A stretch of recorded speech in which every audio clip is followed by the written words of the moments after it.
Hello everyone, welcome to already TNPSC. இந்த வீடியோவில் நம்ம 8th civics lesson 2 citizen and citizenship பற்றின 31 கொஷின்ஸ் வந்து 1 மார்க் பார்க்க போகிறோம். அந்த லெசன் ஃபுல்லாக கவர் பண்ணி நான் லைன் பை லைன் எடுத்தேன். 31 கொஷின்ஸ் வந்து கரெக்டாக வந்துச்சு. இதை மட்டும் நீங்கள் படித்தா போதும், அந்த லெசனை நீங்கள் வந்து படிக்கணும்னு இருக்காது. ஸோ ரொம்ப ஈஸியாக தான் இருக்கும். இதுலேருந்து கொஷின்ஸ் கண்டிப்பாக அவுட் ஆஃப் சிலபஸில் போகாது. ரொம்ப ரொம்ப ரொம்ப இம்பார்ட்டண்ட்டான டாபிக் சிட்டிசன்ஷிப் அப்படின்றது. ஓகேவா, வாங்க கொஷின்ஸ்குள்ளே போகலாம். ஃபர்ஸ்ட் கொஷின் பார்த்தோம் அப்படின்னா, த word citizen is derived from the days word CVs. ஓகேவா, அதாவது சிவிஸ் அப்படின்ற வேர்டில் இருந்து தான் நம்ம சிட்டிசன் அப்படின்ற வேர்டை டெரைவ் பண்ணியிருக்கோம். அது வந்துட்டு எந்த மொழியில் அப்படின்னு சொல்லி கேட்குறாங்க. ஆன்சர் பார்த்தோம் அப்படின்னா லத்தீன். ஓகேவா, லத்தீன் மொழி சிவிஸ் அப்படின்ற வேர்டில் இருந்தால் நம்ம சிட்டிசன் அப்படின்ற வேர்டை டெரைவ் பண்ணியிருப்போம். அந்த சிவிஸ் அப்படின்ற வேர்டுக்கு என்ன மீனிங் அப்படின்னா resident of a city state. ஓகேவா, resident of a city state. Second question, in which year Indian Citizenship Act provide for the acquisition and determination of Indian citizenship. அதாவது எந்த இந்திய குடியுரிமை சட்டத்தின்படி நம்மளுக்கு வந்து குடியுரிமையை வந்துட்டு அக்வஷன் பண்ணுறதுக்கு, அதாவது பெறுதலுக்கான வழியையும், டெர்மினேஷன் அப்படின்னா இழத்தல், ஓகேவா, குடியுரிமை இழக்கிறதுக்கான வழியையும் வந்து எந்த ஆக்டில் கொண்டு வந்தாங்க அப்படின்றது தான் வந்துட்டு கொஷின். ஓகேவா, ஆன்சர் பார்த்தோம் அப்படின்னா 1955. ரொம்ப ரொம்ப ரொம்ப இம்பார்ட்டண்ட்டான கொஷின், இது வரைக்கும் அதிகமாக கேட்டிருக்காங்க.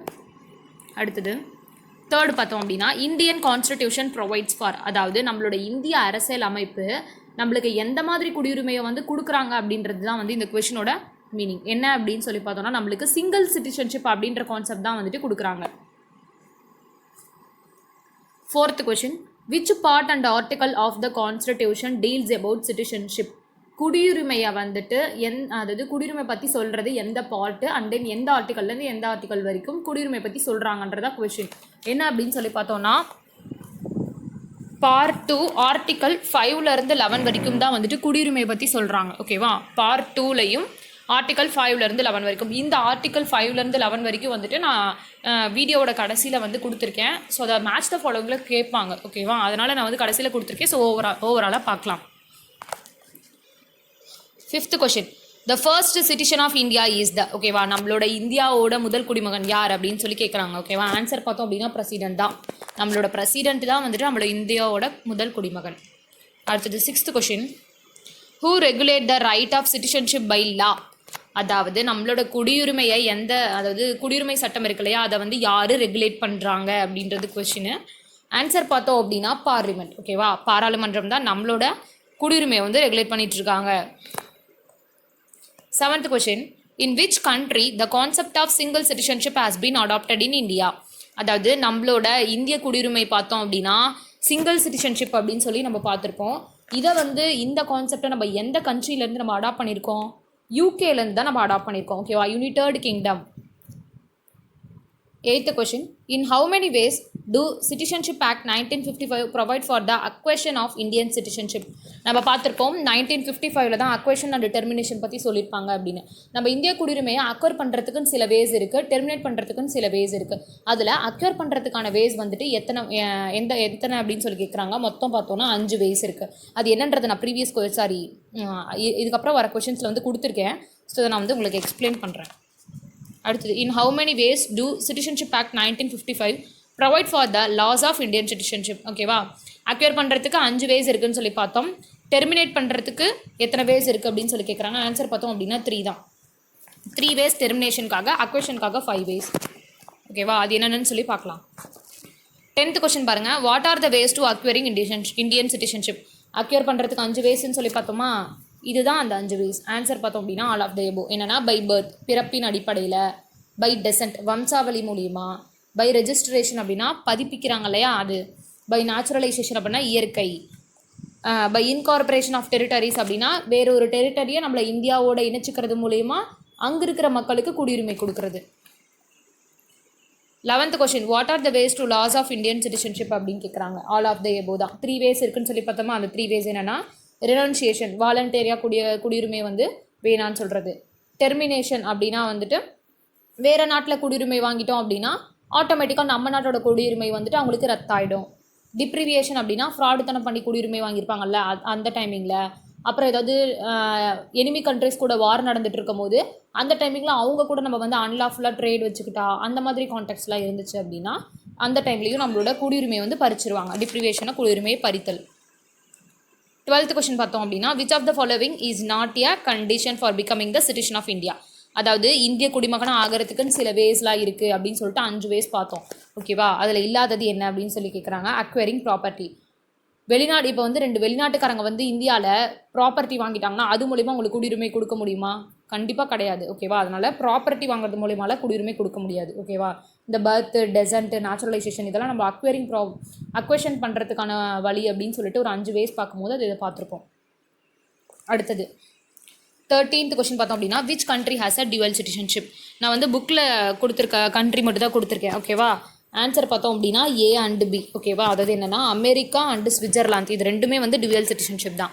நல்லா பார்த்துக்கோங்க, America and Switzerland. 14th question அப்படின்னு சொல்லி பார்த்தோம்னா which of the following citizenship acquiring by birth. ஓகேவா, குடியுரிமையை வந்துட்டு நம்ம பெறுவதற்கான வழி வந்து பை பர்த் அப்படின்ற ஒரு அதில் ஒரு வழி தான் வந்து பை பர்த்ன்னு சொல்லி பார்த்துருப்போம். அந்த பர்த் அது மூலிமா இருக்கிற அந்த கண்டிஷன்ஸ் வந்து என்ன அப்படின்றதான் வந்து இப்போ பார்க்க போகிறோம். ஓகேவா, ஆக்சுவலாக இதில் இருக்க எல்லாமே வந்து நான் கரெக்டாக தான் கொடுத்துருக்கேன். என்னன்னு சொல்லி பார்க்கலாம். பை பர்த் அப்படின்னா after 26th January 1950 but before 1st July 1987 is a citizen of India by birth irrespective of the nationality of his parents. அதாவது இந்த 26 January 1950க்கு அப்புறம் 1st July 1987க்கு முன்னாடி வரைக்கும் பிறக்கிற இந்தியாவுக்குள்ளே பிறக்கிற எல்லா குழந்தைகளுக்கும் வந்து குடியுரிமை கொடுத்தாங்களாமா. ஓகேவா, அப்போது 2 ஃபாரினர்ஸ் வந்துட்டு இந்தியாவில் குழந்தை பெற்றுக்கிட்டாங்க. இப்போ அவங்க குழந்தைக்கு குடியுரிமை, இந்திய குடியுரிமை வேணும்னு நினைக்கிறாங்க அப்படின்னா அவங்க அப்ளை பண்ணாங்கன்னா அவங்களுக்கு கொடுக்குறாங்க. ஓகேவா, அப்போது இந்த கான்செப்ட் வந்து தப்பாக இருக்குது அப்படின்னு சொல்லிட்டு என்ன பண்ணியிருப்பாங்க அப்படின்னா அடுத்து ஒரு சேஞ்சஸ், இதுலேருந்து கொண்டு வந்த சேஞ்சஸ் தான் அந்த ஆப்ஷன் பியில் கொடுத்துருக்கேன். என்ன அப்படின்னா 1st July 1987க்கு அப்புறம் ஒரு சேஞ்சஸ் கொண்டு வந்தாங்க. என்ன அப்படின்னா ரெண்டு பேர்த்தில், அதாவது பேரண்ட்ஸ் 2 பேர்த்தில் யாராவது ஒருத்தர் வந்து இந்தியன் சிட்டிசனாக இருந்தாங்கன்னா அவங்க குழந்தைக்கு இந்தியன் சிட்டிசன்ஷிப் கொடுப்போம் அப்படின்னு சொல்லியிருப்பாங்க. இந்த பாயிண்ட்ல என்ன சொல்லியிருப்பாங்க அப்படின்னா ஆஃப்டர் 3rd December 2004க்கு அப்புறம் என்ன சொல்லியிருப்பாங்கன்னா பேரண்ட்ஸில் 2 பேர்த்தில் ஒருத்தர் வந்து இந்தியன் சிட்டிசனாக கண்டிப்பாக இருக்கணும், இன்னொருத்தவங்க வந்து இல்லீகலாக மைக்ரண்ட் ஆனவங்களா கண்டிப்பாக இருக்கவே கூடாது அப்படின்னு சொல்லியிருப்பாங்க. ஓகேவா, இது வந்துட்டு 3rd December 2004ல் சொன்னது. ஓகேவா, இது ஆல் ஆஃப் த எபோ தான் அப்போது ஆன்சர். அடுத்தது 15th கொஸ்டின் பார்த்தோம் அப்படின்னா which of the following citizenship acquiring by டெசன்ட்னா வம்சாவளி மூலயமா குடியுரிமை வாங்குறோம் இல்லையா, அதுக்கான அந்த வழிகள்லாம் என்ன அப்படின்னு சொல்லி கொடுத்துருக்கேன். ஓகேவா, இந்த 26th January 1950 but before 10th December 1992 இதுக்குள்ளே என்ன சொல்லியிருப்பாங்க அப்படின்னா பிறக்கிற குழந்தையோட அப்பா வந்து கண்டிப்பாக இந்தியன் சிட்டிசனாக தான் இருக்கணும். பிறக்கிற குழந்தையோட அப்பா ஃபாதர் வந்து இந்தியன் சிட்டிசனாக இருந்தால் மட்டும்தான் அவங்க குழந்தைக்கு வந்து இந்தியன் சிட்டிசன்ஷிப் கொடுப்போம் அப்படின்னு சொல்லியிருப்பாங்க. ஓகேவா, அதில் ஒரு சேஞ்சஸ் கொண்டு வந்தாங்க. அது என்ன அப்படின்னா 10th December 1992ல் அதாவது 2 பேர்த்தில் யாராவது ஒருத்தர் வந்துட்டு இந்தியன் சிட்டிசன்ஷிப்பாக இருக்கணும் அப்படின்னு சொல்லியிருப்பாங்க. ஏன்னா இப்போ வந்து அம்மா வந்து ஒரு ஃபாரினரை மேரேஜ் பண்ணிக்கிட்டாங்க. ஓகேவா, அவங்க ஃபாரினரை மேரேஜ் பண்ணிக்கிட்டாங்க, ஆனால் அவங்க குழந்தை வந்து அவங்களுக்கு இந்தியன் சிட்டிசன்ஷிப் வேணும்னு நினைக்கிறாங்க அப்படின்னா கண்டிப்பாக வந்துட்டு அவங்களுக்கும் கொடுக்கணும். ஸோ அவங்களுக்கும் இந்த ரைட்ஸை கொடுக்கணும் அப்படின்றதுக்காக சேஞ்சஸ் கொண்டு வந்ததுனால தான் பேரண்ட்ஸ் 2 பேர்த்தில் யாராவது ஒருத்தர் வந்து இந்தியன் சிட்டிசனாக இருக்கணும் அப்படின்னு சொல்லியிருப்பாங்க. இந்த ஆப்ஷன் சியில் என்ன சொல்லியிருக்காங்கன்னா ஆஃப்டர் 3rd December 2004ல் அதாவது இந்தியாவுக்கு நம்ம இந்த வம்சாவளி மூலயமா வந்து குடியுரிமை கொடுத்துட்டு இருந்தாங்க இல்லையா, அதாவது இந்தியாவை விட்டு வெளியே பிறந்த குழந்தைங்களுக்கு தான் வந்து இந்த வம்சாவளி மூலயமா வந்து குடியுரிமையெல்லாம் கொடுத்துட்டு இருக்காங்க. எப்படின்னா குழந்தை வந்துட்டு இப்போது குழந்தையோட தாத்தா பாட்டி இவங்கெல்லாம் வந்து இந்தியாவை பூர்வீகமாக கொண்டவங்களா இருக்கலாம், இந்தியாவை சேர்ந்தவங்களா இருக்கலாம், இந்த மாதிரி இருக்கவங்களுக்கு தான் வந்து இப்போது இந்த குடியுரிமை வந்து கொடுத்துட்ருக்காங்க. அதில் என்ன சொல்லியிருப்பாங்கன்னா வம்சாவளி மூலியமாக கொடுக்குறத நிறுத்திட்டு அவங்களோட பிறப்பை வந்து ரெஜிஸ்ட்ரேஷன் பண்ணுறது மூலிமா, ஓகேவா, ரெஜிஸ்டர் பண்ணணும். அவங்க பிறந்த 1 வருஷத்துக்குள்ளே ரெஜிஸ்டர் பண்ணிட்டாங்க அப்படின்னா அவங்களுக்கு கொடுக்கலாம் அப்படின்னு இந்த 3rd December 2004ல் சொல்லியிருப்பாங்க. ஓகேவா, ஆல் ஆஃப் த எபோ தான் இதுக்கு ஆன்சர். அடுத்தது 16th கொஸ்டின் பார்த்தோம்னா மேட்ச் இது வந்து அப்ரிவேஷன், அதோட எக்ஸ்பான்ஷன் தான் கொடுத்துருக்கேன். NRI அப்படின்னு யாரை சொல்லுவோம்னா நான் ரெசிடென்ட் இந்தியா. அதாவது என்னன்னு சொல்கிறது, அவங்க வந்து இந்த இந்தியாவோட குடிமக்கள் தான், ஆனால் அவங்க வந்து இந்தியாவுக்கு வெளியே வாழ்ந்துட்டு இருப்பாங்க. அவங்களோட ஃபினான்ஸ்க்காக இல்லைனா எஜுகேஷனுக்காக ஏதாவது இந்த மாதிரி விஷயத்துக்காக இந்தியாவோட வெளியே வாழ்ந்துட்டு இருக்கிறவங்க. அடுத்தது PIO அப்படின்னா பர்சன் ஆன் இந்தியன் ஆரிஜின், இந்தியாவை பூர்வீகமாக கொண்டவர்கள் தான் வந்து PIOன்னு சொல்லுவோம். OCI overseas citizen of Indian card holder. ஓகேவா, அதாவது வெளிநாடு வாழ் இந்திய மக்கள் இருக்காங்க இல்லையா, அவங்க வந்துட்டு அடையாள அட்டை ஒன்று வச்சுருப்பாங்க, அதுதான் வந்து OCI அப்படின்னு சொல்லியிருக்காங்க. 17th question when Pondicherry became a part of India, the government of India issued the citizenship order. ஓகேவா, அதாவது இந்தியா கூட இந்த இன்கார்பரேஷன் ஆஃப் டெரிட்டரின்னு ஒன்று பார்த்துருப்போம் இல்லையா, டெரிட்டரியை நம்ம கூட இணைச்சிக்கிறது மூலிமா அங்கே இருக்க மக்களுக்கு குடியுரிமை வழங்கணும்னு, அந்த மாதிரி இணைச்சிக்கிட்ட அந்த பார்ட்டில் ஒன்று தான் வந்துட்டு பாண்டிச்சேரி. ஓகேவா, இன்னொன்று பார்த்தோம்னா கோவாவையும் அந்த மாதிரி தான் இணைச்சிருப்பாங்க நம்ம கூட. அதில் பாண்டிச்சேரி தான் வந்துட்டு அதில் முக்கியமான பார்ட். ஓகேவா, கோவாவும் நம்ம கூட டெரிட்டரியால் இணைஞ்ச ஒரு பார்ட் தான். இந்த புக்கில் கொடுத்துருக்கிறது பாண்டிச்சேரி தான். அது எப்போ அப்படின்னு சொல்லி பார்த்தோம்னா 1962 தான் வந்து அந்த ஆர்டர் கொடுத்துருப்பாங்க. சிட்டிசன்ஷிப் பாண்டிச்சேரி ஆர்டர் அப்படின்றது 1962 கொடுத்துருப்பாங்க. When was Pravasi Bharatiya Divas Day celebrated? ஓகேவா, பிரவத்திய பாரதிய திவாஸ் அந்த டேவை வந்து செலிப்ரேட் பண்ணது என்னைக்கு அப்படின்னு கேட்குறாங்க. ஜனவரி 9 தான் வந்து செலிப்ரேட் பண்ணிப்பாங்க. ஜனவரி 9, 2003. ஓகேவா, ஜனவரி 9, 2003 தான் பிரவசி பாரதிய திவாஸ் டே வந்து செலிப்ரேட் பண்ணுவாங்க. இந்த டேவை வந்துட்டு நம்ம என்ஆர்ஐ டே அப்படின்னு சொல்லலாம். அந்த டேல தான் வந்து காந்தி வந்து அரைவல் ஆயிருப்பாரு. காந்தி அரைவல் ஆனது 1915 ஜனவரி 9. 19th question பார்த்தோம் அப்படின்னா, the PIO code scheme is no longer in effect and is now merged with the overseas citizen of India code scheme.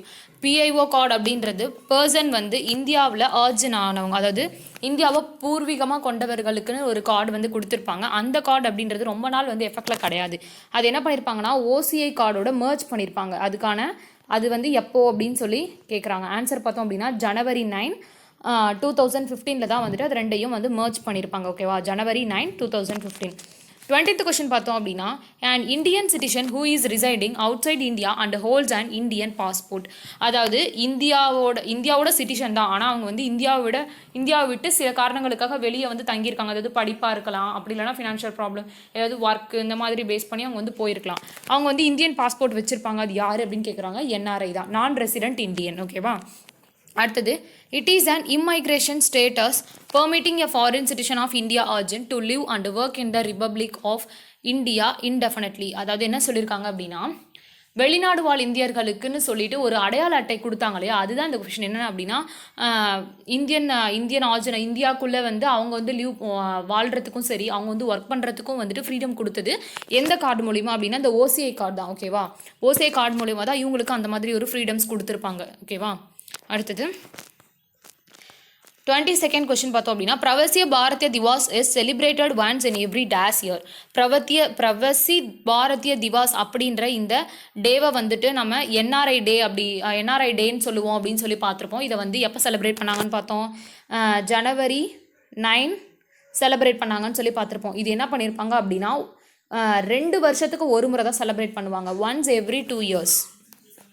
அடுத்தது கொஷின் நம்பர் 23 பார்த்தோம் அப்படின்னா, dash is the status belonging to a particular nation by origin, birth. Basically it's an ethnic and racial concept. ஓகேவா, பிறப்பு, பூர்வீகம், இனம், இதோட அடிப்படையில் ஒருத்தர் வந்து வாங்குறதுக்கு அதுக்கான பேர் என்னன்னு சொல்லி பார்த்தோன்னா நேஷ்னாலிட்டின்னு சொல்லுவாங்க. ஓகேவா, நேஷ்னாலிட்டின்னு சொல்லுவாங்க, சிட்டிசன்ஷிப் கிடையாது. ஓகேவா, நாட்டுரிமை அப்படிங்கிறது வேறு, குடியுரிமைங்கிறது வேறு. அதை தான் வந்து இங்கே கொடுத்துருக்காங்க. அதாவது பிறப்பு, பூர்வீகம், இதோட அடிப்படையில் ஒருத்தர் வந்து ஒரு கான்செப்ட் அதாவது வாங்குறாங்க அப்படின்னா அவங்க வந்துட்டு நேஷ்னாலிட்டியை பேஸ் பண்ணி வாங்கியிருப்பாங்க. The citizenship is granted to an individual by the government of the country when he or she complies with the legal formalities. ஓகேவா, ஆன்சர் பார்த்தோன்னா சிட்டிசன்ஷிப். சரியா, சிட்டிசன்ஷிப் தான் இதுக்கு ஆன்சரு. ஆக்சுவலாக ஆன்சர் இங்கே கொடுத்துட்டேன், சாரி. என்ன அப்படின்னா ஒரு இண்டிவிஜுவல் ஒரு கண்ட்ரியில் வந்துட்டு அப்ளை பண்ணி அதுக்கு ஒரு லீகல் ஃபார்மாலிட்டிஸில் ஒரு இது வாங்குறாங்க அப்படின்னா அதுதான் வந்து குடியுரிமைன்னு சொல்லுவோம். நாட்டுரிமை அப்படிங்கிறது பிறப்பு பூர்வீகம் அடிப்படையில் வாங்குறது நாட்டுரிமை. ஓகேவா, அதுவே வந்து ஒரு பர்சன் ஒரு இண்டிவிஜுவல் ஒரு நாட்டில் வந்து லீகல் ஃபார்மாலிட்டிஸ் வந்து பேஸ் பண்ணி ஒரு உரிமையை வந்து வாங்குறாங்க அப்படின்னா அதுக்கு பேர் தான் வந்து குடியுரிமை. அதுதான் வந்து சிட்டிசன்ஷிப்னு சொல்லுவாங்க. Question number 25, choose the correct statement. ஓகேவா, என்ன அப்படின்னா nationality of a person cannot be changed. ஓகேவா, அதாவது நாட்டுரிமை அப்படிங்கிறத நம்மளால் மாற்றவே முடியாது. Citizen can be changed. ஓகேவா, குடியுரிமை அப்படின்றத நம்மளால் மாற்ற முடியும், நாட்டுரிமையை மாற்ற முடியாது, குடியுரிமையை மாற்ற முடியும். All of the above correct தான். Question number 26, a person who is married to a citizen of India and is ordinarily resident in India for dash years before making an application for registration. ஓகேவா, இப்போ வந்துட்டு ஒருத்தவங்க marriage பண்ணியிருக்காங்க. ஓகேவா, அதாவது Indian சிட்டிசனில் இருக்கவங்கள, அதாவது ஒரு பொண்ணை வந்து இப்போ அவங்க ஒரு ஃபாரின் பையன் வந்து மேரேஜ் பண்ணியிருக்கான் அப்படின்னா, இப்போ வந்துட்டு அவங்க எத்தனை வருஷம் வந்து ரெஜிஸ்ட்ரேஷன் பண்ணுறதுக்கு முன்னாடி எத்தனை வருஷம் இந்தியாவில் தங்கியிருக்கணும், அதாவது இந்திய குடியுரிமை வந்து எங்களுக்கு வேணும் அப்படின்னு சொல்லி அவங்க ரெஜிஸ்டர் பண்ண போகிறாங்கன்னு வச்சுக்கோங்களேன். அவங்க வந்து எத்தனை நாள் எவ்வளோ வருஷம் வந்து தங்கியிருக்கணும் அப்படின்றதான் கொஷின். ஆக்சுவலாக 7 வருஷம் வந்து அவங்க தங்கியிருந்தால் மட்டும்தான் இந்த அப்ளிகேஷனை அவங்க வந்து அப்ளை பண்ண முடியும் ரெஜிஸ்டர் பண்ணுறதுக்காக. Every person shall be citizen of India who migrated from Pakistan to India before. அதாவது இந்தியாவில் இருந்து பாகிஸ்தானில் இருந்து இந்தியாவுக்கு வந்திருப்பாங்க இல்லையா, அவங்க வந்துட்டு இந்தியன் சிட்டிசன் வேணும் அப்படின்னா அவங்க வந்து எதுக்கு முன்னாடி வந்திருக்கணும் அப்படின்னு சொல்லி கேட்குறாங்க. ரொம்ப ரொம்ப முக்கியமான கொஷின் இது. என்ன அப்படின்னா 19th ஜூலை 1948க்கு முன்னாடி வரைக்கும், 19th ஜூலை 1948க்கு முன்னாடி வரைக்கும் பாகிஸ்தான்லேருந்து இந்தியாவுக்கு வந்தவங்களுக்கான குடியுரிமையை வந்து சொல்லியிருப்பாங்க. டியூவல் சிட்டிசன்ஷிப் அப்படின்ற ஃபீச்சர் பற்றி கேட்குறாங்க. அதாவது டியூவல் சிட்டிசன்ஷிப் அப்படின்றது எதோட ஃபீச்சர் அப்படின்னு கேட்குறாங்க. இது வந்துட்டு ஃபெடரல் கவர்மெண்ட் கூட்டாட்சியோட அந்த ஃபீச்சர். ஓகேவா, dual citizenship is a feature of federal government. Question number 29 பார்த்தோம் அப்படின்னா இது வந்து ஒரு புக் பேக் கொஷின். என்னன்னா, Indian citizen of a person can be terminated if. நம்ம என்ன பார்த்துருப்போம்னா, ஒருத்தவங்க வந்து குடியுரிமை இந்த வழியிலலாம் வந்து இழக்கிறாங்க அப்படின்னு சொல்லி பார்த்துருப்போம். அது என்னென்ன வழிகள்னு கீழே கொடுத்துருக்காங்க. அதில் எது கரெக்டு எது தப்புன்னு சொல்லி பார்க்கலாம். A person voluntarily acquires the citizenship of some other country. என்ன சொல்லியிருக்காங்க, ஒரு பர்சன் வந்துட்டு வாலண்டியராக போயிட்டு ஃபாரின் சிட்டிசன்ஷிப் வாங்கிட்டாங்க. ஆனால் ஆல்ரெடி அவங்கள்ட்ட இந்தியன் சிட்டிசன்ஷிப் இருக்குது அப்படிங்கும் போது நம்ம வந்து அவங்க என்ன ஆகும், இந்தியன் சிட்டிசன்ஷிப் வந்து கேன்சல் ஆகிடும். ஸோ டெர்மினேட் பண்ணுறதுக்கு அது ஒரு வழி அப்படின்னு சொல்லி பார்த்துருப்போம். ஸோ இது வந்து கரெக்டு. அடுத்தது, எ person who has become a citizen throw registration. அதாவது நம்ம ரெஜிஸ்டர் பண்ணுறது மூலிமா குடியுரிமையை வந்து வாங்குறாங்கன்னு சொல்கிறாங்க. ஆக்சுவலாக இது வந்து கிடையாது. ரெஜிஸ்டர் பண்ணுறது மூலிமா குடியுரிமை வாங்குறது அப்படிங்கிறது நம்ம அக்யூர் பண்ணுறதுக்கான ஒரு குடியுரிமையை அக்யூர் பண்ணுறதுக்கான ஒரு வழி தான் வந்து நம்ம இதுன்னு சொல்லி பார்த்துருப்போம். ஓகேவா, ஆனால் இவங்க கேட்குறது கொஸ்டின் என்ன கேட்டிருக்காங்கன்னா டெர்மினேட் பண்ணுறதுக்கான வழி மட்டும் தான் கேட்குறாங்க. ஸோ வந்துட்டு இது கிடையாது. அடுத்தது, the government of India is satisfied that citizenship was obtained by fraud. ஓகேவா, ஃப்ராடு தானே பண்ணி சிட்டிசன்ஷிப் வாங்கியிருந்தாங்க அப்படின்னா அவங்களோட சிட்டிசன்ஷிப்பை நம்மளால டெர்மினேட் பண்ண முடியும் அப்படின்னு சொல்லி பார்த்தோம். ஸோ இதுவும் கரெக்டு. ஃபோர்த் பார்த்தோம் அப்படின்னா, a citizen who is by birth indulges in trade with an enemy country during war. ஓகேவா, நம்ம வார் நடந்துட்டு இருக்க சமயங்களில் அதாவது எனிமி கண்ட்ரிஸ் இருக்காங்களே அவங்கக்கிட்ட வந்து ட்ரேட் வணிகம் வர்த்தகம்லாம் பண்ணிட்டு இருக்கிறது, அந்த மாதிரி அன்லாஃபுல் ஆக்டிவிட்டீஸ் பண்ணாங்கன்னா அவங்களோட சிட்டிசன்ஷிப்பை நம்ம வந்து பறிச்சிருவோம் அப்படின்னு சொல்லி பார்த்துருப்போம். ஸோ இதுவும் கரெக்டாக. இப்போ ஆன்சர் இதுக்கு என்ன ஆன்சர் பார்த்தோம் அப்படின்னா 1, 3, 4. ஓகேவா, இது 4 தான் வந்து இது 3 தான் ஆன்சர். ஓகேவா, அப்போ எந்த ஆப்ஷன் கரெக்டு? ஆப்ஷன் சி தான் வந்துட்டு இதுக்கான கரெக்டான ஆன்சர். வந்து இது ஒரு புக் பேக் கொஷின். ஸோ ரொம்ப இம்பார்ட்டன்ட். புக் பேக் எல்லாமே சேர்த்து கம்ப்ளீட்டடாக தான் நான் வந்து கொஷின் எடுத்திருக்கேன். ஸோ எதுவுமே மிஸ் பண்ணல. அடுத்தது, who said a good citizen makes a good state and a bad citizen makes a bad state. இது வந்து நான் க்ரோமில் சர்ச் பண்ணி எடுத்த கொஷின். என்ன அப்படின்னா, ஒரு இது வந்துட்டு பழைய கொஷினில் வந்த கொஷின் தான் இது. என்னென்னா, ஒரு நல்ல குட் சிட்டிசன் அப்படின்றவங்க, அதாவது நல்ல மனிதர்கள் வந்து என்ன பண்ணுவாங்கன்னா நல்ல நாடை உருவாக்குவாங்க. ஒரு கெட்ட மனிதர்கள்னா கெட்ட நாடு தான் வந்து இருக்கும் அப்படின்னு சொன்னது யார் அப்படின்றாங்க. ஆன்சர் பார்த்தோம்னா அரிஸ்டாட்டில் அப்படின்றவர் தான் வந்து சொல்லியிருப்பாரு. ஓகேவா, அரிஸ்டாட்டில் தான் சொல்லியிருப்பாரு. அடுத்தது 31. இதில் தான் இப்போ வந்து நம்ம ஆர்டிக்கல் எல்லாமே பார்க்க போகிறோம். ரொம்ப இம்பார்ட்டன்ட், நல்லா பார்த்துக்கோங்க. என்ன அப்படின்னா, ஆர்டிக்கல் 5 அப்படின்றது வந்து எதை பற்றி பேசுது அப்படின்னா, கான்ஸ்டிடியூஷன் வந்து நடைமுறைக்கு வந்துச்சு இல்லையா, அப்பையிலேருந்து நம்மளோட குடியுரிமை எப்படி இருக்குது அப்படின்றத பற்றி பேசுகிறது ஆர்டிக்கல் 5. அடுத்தது ஆர்டிக்கல் 6 அப்படின்றது பார்த்தோம் அப்படின்னா, பாகிஸ்தான்லேருந்து இந்தியாவுக்கு வந்திருக்க அந்த குடிமகன் இருக்காங்க இல்லையா, அவங்களுக்கு குடியுரிமை கொடுக்கறத பற்றி பேசுகிறது தான். அதுதான் வந்து என்ன சொல்லியிருப்பாங்கன்னா, பிஃபோர் 19th ஜூலை, நம்ம பார்த்துருப்போம்ல முன்னாடி கொஸ்டினில், பிஃபோர் 19th ஜூலை 1948க்கு முன்னாடி வந்தவங்க வரைக்கும் இருக்கிறவங்கள பற்றி பேசுகிறது தான் வந்து ஆர்டிக்கல் 6. ஆர்டிக்கல் 7 பார்த்தோம் அப்படின்னா, right of citizenship of certain migrants to Pakistan. இந்தியாவிலிருந்து பாகிஸ்தானுக்கு குடிபெயர்ந்து போயிருப்பாங்க இல்லையா, மைக்ரன்ஸாக போயிருப்பாங்க இல்லையா, அவங்களுக்கான குடியுரிமையை பற்றி பேசுகிறது தான் வந்துட்டு ஆர்டிக்கல் 7. இது வந்து எப்போ அப்படின்னா, பிஃபோர் 1 மார்ச் 1947 வரைக்கும். ஓகேவா, பிஃபோர் 1 மார்ச் 1947க்கு முன்னாடி வரைக்கும் வந்துட்டு இந்தியாவிலேருந்து பாகிஸ்தானுக்கு போனவங்களை பற்றி பேசும். ஆர்டிகல் 8 அப்படின்னு சொல்லி பார்த்தோம்னா, rights of citizenship of certain persons of Indian origin residing outside India. ஓகேவா, சில ரீசன்ஸ்க்காக வந்துட்டு இந்தியாவை விட்டு வெளியில் தங்கியிருப்பாங்க, ஆனால் அவங்க இந்தியன் சிட்டிசன் தான், அவங்களுக்கான ரைட்ஸை பற்றி பேசுகிறது ஆர்டிகல் 8. ஓகேவா. ஆர்டிகல் 9 பார்த்தோம் அப்படின்னா persons voluntarily acquiring citizenship of your foreign state not to be citizens. ஓகேவா. அது என்ன சொல்லியிருக்காங்க, வாலண்டியராக வந்துட்டு வெளிநாட்டோட சிட்டிசன்ஷிப் வந்து வாங்கிட்டாங்க, ஃபாரின் சிட்டிசன்ஷிப் வாங்கிட்டாங்க அப்படின்னா ஆட்டோமேட்டிக்காக இந்தியன் சிட்டிசன்ஷிப் வந்து கேன்சல் ஆகிடும். ஓகேவா. அதுதான் வந்து ஆர்டிகல் 9. அடுத்தது ஆர்டிகல் 10 பார்த்தோம் அப்படின்னா சிட்டிசன்ஷிப் இருக்கு இல்லையா, குடியுரிமையை கண்டினியூ பண்ணலாமா தொடரலாமா இல்லையா அப்படின்ற விஷயங்களை பற்றி பேசுகிறது ஆர்டிகல் 10. ஆர்டிகல் 11. ஓகேவா. ஆர்டிகல் 11 பார்த்தோம் அப்படின்னா நம்மளோட குடியுரிமையோட சட்டங்களை வந்து யார் ரெகுலேட் பண்ணுவாங்க, பாராளுமன்றம் தான் ரெகுலேட் பண்ணுவாங்க, பார்லிமெண்ட் தான் ரெகுலேட் பண்ணுவாங்கன்னு பார்த்துருப்போம். இது வந்து ஒரு கொஷினாகவே வந்து நான் கேட்டிருந்தேன் அந்த இதில். அதை பற்றி பேசுகிற ஆர்டிக்கல் தான் வந்துட்டு ஆர்டிகல் 11. ஓகேவா. இது வந்து என்ன தெரியுது, ஆர்டிகல் 5லேருந்து 11 வரைக்கும் சிட்டிசன்ஷிப் பற்றி வந்து பேசியிருப்பாங்க. பார்ட் 2ல் வந்துட்டு சிட்டிசன்ஷிப் பற்றி சொல்லியிருப்பாங்க. ஓகேவா. அது வந்து ரொம்ப இம்பார்ட்டண்ட்டான டாபிக். அவ்வளோதான், இதோட கொஷின்ஸ் வந்து முடிஞ்சிச்சு. இந்த சிட்டிசன்ஷிப் அப்படின்றதுக்காக நான் வந்து ஒரு ஓவர்வியூ வந்துட்டு ஸ்லைட் எடுத்து நான் வந்து போடுறேன். ஓகேவா. அதுக்கான லிங்க்கை நான் கண்டிப்பாக இந்த டிஸ்கிரிப்ஷன் கீழே வந்து கொடுக்குறேன். ஸோ மறக்காமல் கிளிக் பண்ணி பாருங்கள். நம்ம அடுத்த வீடியோவில் அடுத்த லெசன்ஸ் வந்து பார்க்கலாம். Thank you to all.